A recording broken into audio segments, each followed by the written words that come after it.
মালিকের নিয়ম আমি এখন তার সময় দিই আপনার সাথে আলোচনায় আছি বলে, কিন্তু আমরা অগ্রদিকে তো স্বীকার করবেনই পারি। বাসায় গিয়েই বলবে যে কি একটা মেয়ে আলাপ করতেছে, আমাকে রিসিভই করে, এটাই কিন্তু বাসায় বলবে আমার মালিকের কাছে এক্স্যাক্টলি বলতে পারে, কিছু তো সত্য দেখলো পরিস্থিতি এমন একটা কাজ করে থাকে।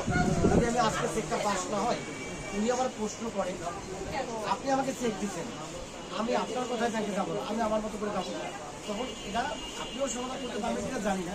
যে একটু মানবিক অবশ্যই আপনি এক কাজ করেন ভাইয়া, আসলে আমি আগে একবার আসছিলাম, আপনার সাথে দেখা হয়নি। এমন হয়েছে যে বৃহস্পতিবার চেকটা পাস হবে, বৃহস্পতিবার আপনার লোক ব্যাংকে যায় না, না যাওয়াতে শুক্র শনি পড়ে গেল পিছিয়ে, অথচ শুক্র শনি আমার সাথে কার্ডটা রাখেন, এই যে 34 নম্বরটা আমার, আপনি চেক ধরেন 6 দিন বা 7 দিনের বেশি, ওই দিনই আপনি পাস করান। এটা নিয়ে আমাকে 34 নম্বরটা আপনার ম্যাডামের মালটা দেখিনি দেখাই তো। এটা নিয়ে কোনো প্রবলেম তৈরি হলে 34 নম্বরে ফোন দিয়ে আপু আমি ইয়েটা হ্যালো, ওকে।